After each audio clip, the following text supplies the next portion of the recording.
Poetry and the Microphone, written in 1945 by George Orwell. About a year ago, I and a number of others were engaged in broadcasting literary programs to India, and among other things, we broadcast a good deal of verse by contemporary and near-contemporary English writers. For example, Eliot, Herbert Reed, Auden, Spender, Dylan Thomas, Henry Treece, Alex Comfort, Robert Bridges, Edmund Blunden, D.H. Lawrence. Whenever it was possible, we had poems broadcast by the people who wrote them.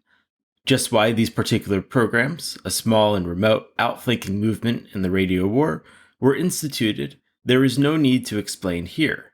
But I should add that the fact that we were broadcasting to an Indian audience dictated our technique to some extent. The essential point was that our literary broadcasts were aimed at the Indian university students, a small and hostile audience, unapproachable by anything that could be described as British propaganda. It was known in advance that we could not hope for more than a few thousand listeners at the most, and this gave us an excuse to be more highbrow than is generally possible on the air. If you are broadcasting poetry to people who know your language but don't share your cultural background, a certain amount of comment and explanation is unavoidable, and the formula we usually followed was to broadcast what purported to be a monthly literary magazine.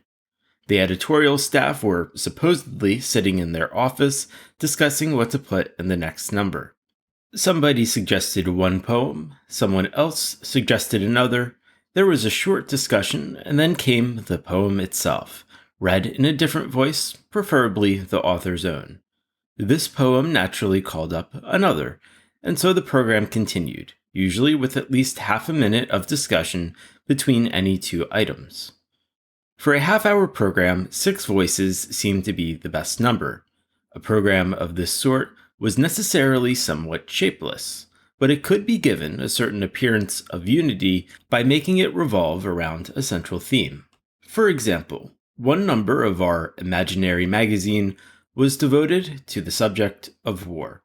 It included 2 poems by Edmund Blunden, Auden's September 1941, extracts from a long poem by G.S. Fraser, A Letter to Anne Riddler, Byron's Islands of Greece, and an extract from T.E. Lawrence's Revolt in the Desert. These half-dozen items, with the arguments that preceded and followed them, covered reasonably well the attitudes towards war. The poems in the prose extract took about 20 minutes to broadcast, the arguments about 8 minutes. This formula may seem slightly ridiculous and also rather patronizing, but its advantage is that the element of mere instruction, the textbook motif, which is quite unavoidable if one is going to broadcast serious and sometimes difficult verse, becomes a lot less forbidding when it appears as an informal discussion. The various speakers can ostensibly say to one another what they are in reality saying to the audience. Also, by such an approach, you at least give a poem a context, which is just what poetry lacks from the average man's point of view. But of course, there are other methods. One which we frequently used was to set a poem in music. It is announced that in a few minutes' time, such and such a poem will be broadcast. Then the music plays for perhaps a minute, then fades out into the poem, which follows without any title or announcement. Then the music is faded again and plays up for another minute or two, the whole thing taking perhaps 5 minutes. It is necessary to choose appropriate music, but, needless to say, the real purpose of the music is to insulate the poem from the rest of the program. By this method, you can have, say, a Shakespeare sonnet within 3 minutes of a news bulletin, without, at any rate to my ear, any gross incongruity. These programs that I have been speaking of were of no great value in themselves, but I have mentioned them because of the ideas they aroused in myself and some others about the possibilities of the radio as a means of popularizing poetry. I was struck by the fact that the broadcasting of a poem by the person who wrote it does not merely produce an effect upon the audience, if any, but also on the poet himself. One must remember that extremely little in the way of broadcasting poetry has been done in England, and that many people who write verse have never even considered the idea of reading it aloud. By being set down at a microphone, especially if this happens at all regularly, the poet is brought into a new relationship with his work, not otherwise attainable in our time and country. It is a commonplace that in modern times, the last 200 years say, poetry has come to have less and less connection either with music or with the spoken word. It needs print in order to exist at all, and it is no more expected that a poet, as such, will know how to sing or even to declaim than it is expected that an architect will know how to plaster a ceiling. Lyrical and rhetorical poetry have almost ceased to be written, and a hostility towards poetry on the part of the common man has come to be taken for granted in any country where everyone can read. And where such a breach exists, it is almost always inclined to widen, because the concept of poetry as primarily something printed and something intelligible only to a minority encourages obscurity and cleverness. How many people do not feel quasi-instinctively that there must be something wrong with the poem whose meaning can be taken at a single glance? It seems unlikely that these tendencies will be checked unless it again becomes normal to read verse aloud, and it is difficult to see how this can be brought about, except by using the radio as a medium. But the special advantage of the radio, its power to select the right audience, and to do away with stage fright and embarrassment, ought here to be noticed. In broadcasting, your audience is conjectural, but it is an audience of one. Millions may be listening, but each is listening alone, or as a member of a small group, and each has, or ought to have, the feeling that you are speaking to him individually. More than this, it is reasonable to assume that your audience is sympathetic, or at least interested, for anyone who is bored can promptly switch you off by turning a knob. But though presumably sympathetic, the audience has no power over you. It is just here that a broadcast differs from a speech or a lecture. On the platform, as anyone used to public speaking knows, it is almost impossible not to take your tone from the audience. It is always obvious within a few minutes what they will respond to and what they will not. And in practice, you are almost compelled to speak for the benefit of what you estimate as the stupidest person present, and also to ingratiate yourself by means of the ballyhoo known as personality. If you don't do so, the result is always an atmosphere of frigid embarrassment. That grisly thing, a poetry reading, is what it is because there will always be some among the audience who are bored, or all but frankly hostile, and who can't remove themselves by the simple act of turning a knob. And it is at the bottom of the same difficulty, the fact that a theater production is not a selected one, that makes it impossible to get a decent performance of Shakespeare in England. On the air, these conditions do not exist. The poet feels that he is addressing people to whom poetry means something, and it is a fact that poets who are used to broadcasting can read into the microphone with a virtuosity they would not equal if they had a visible audience in front of them. The element of make-believe that enters here does not greatly matter. The point is that, in the only way now possible, the poet has been brought into a situation in which reading verse aloud seems a natural, unembarrassing thing, a normal exchange between man and man. Also, he has been led to think of his work as sound rather than as a pattern on paper. By that much, the reconciliation between poetry and the common man is nearer. It already exists at the poet's end of the ether waves, whatever may be happening at the other end. However, what is happening at the other end cannot be disregarded. It will be seen that I have been speaking as though the whole subject of poetry were embarrassing, almost indecent, as though popularizing poetry were essentially a strange maneuver, like getting a dose of medicine down a child's throat or establishing tolerance for a persecuted sect. But unfortunately, that, or something like that, is the case. There can be no doubt that in our civilization, poetry is by far the most discredited of the arts, the only art, indeed, in which the average man refuses to discern any value. Arnold Bennett was hardly exaggerating when he said that in the English-speaking countries, the word poetry would disperse a crowd quicker than a fire hose.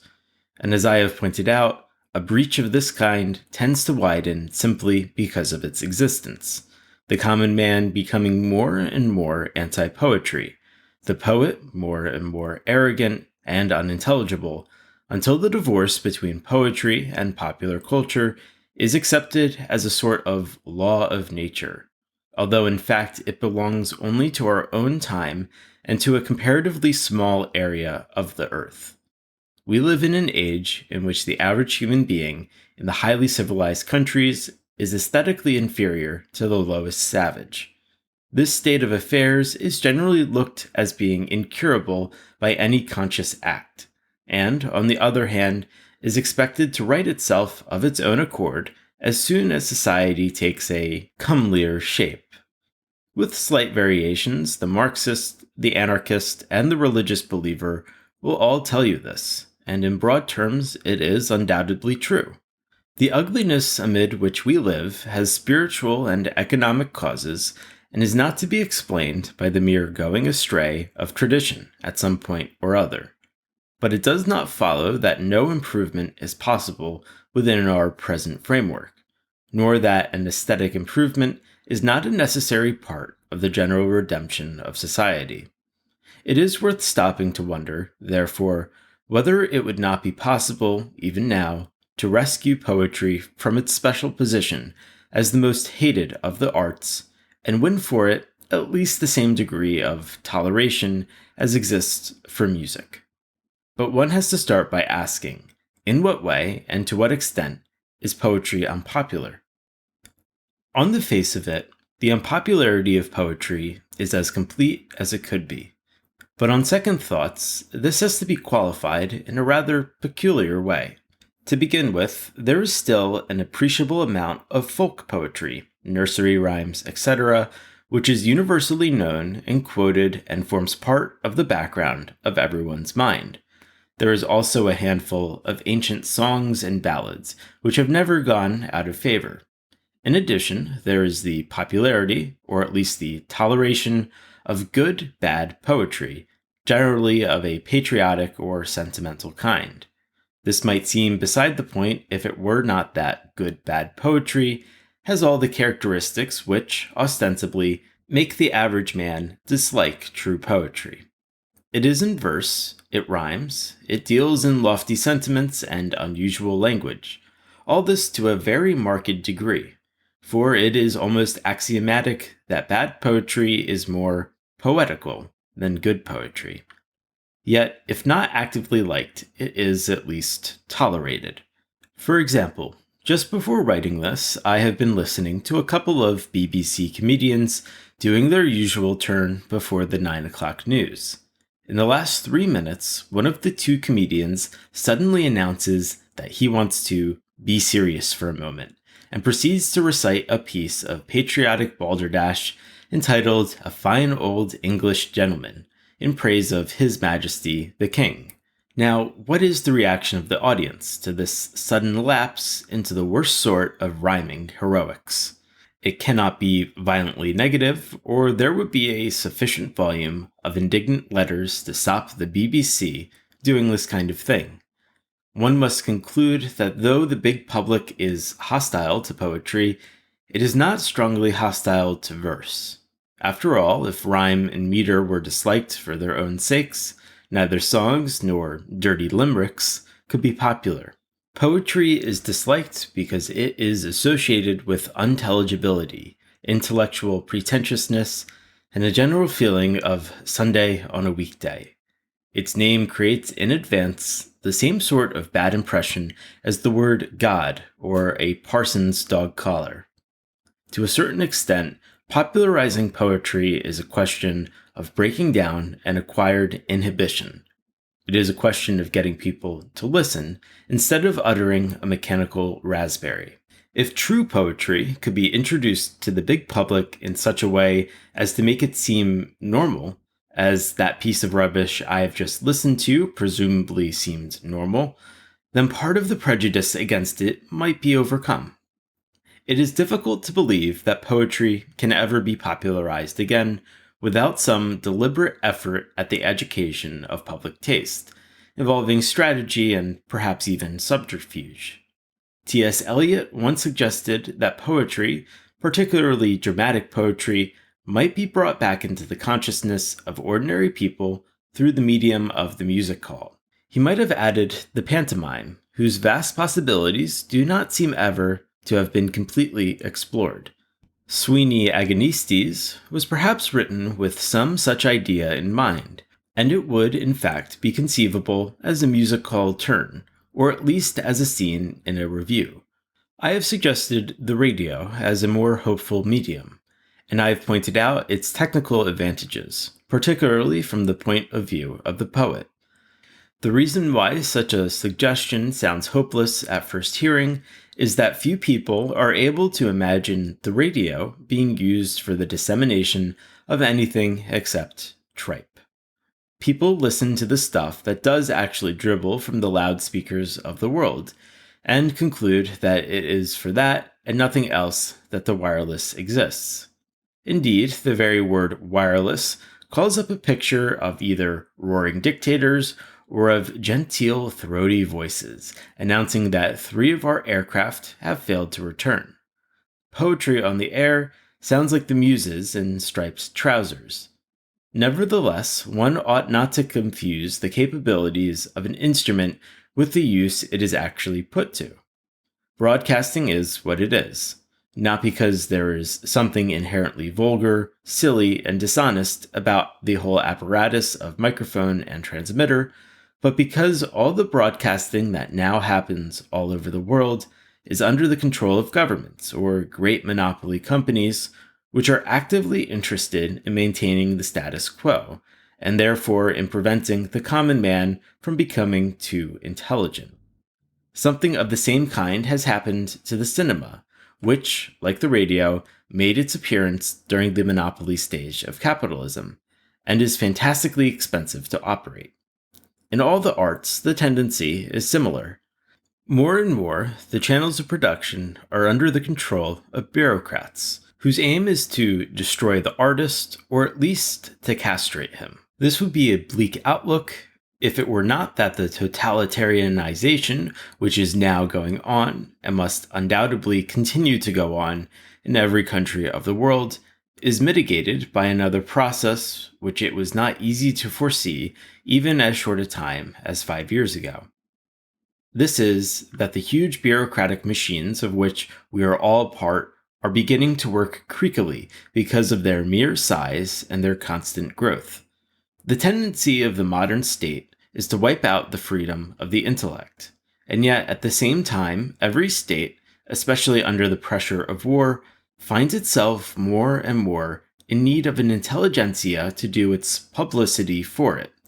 The modern state needs, for example, pamphlet writers, poster artists, illustrators, broadcasters, lecturers, film producers, actors, song composers, even painters and sculptors, not to mention psychologists, sociologists, biochemists, mathematicians, and whatnot.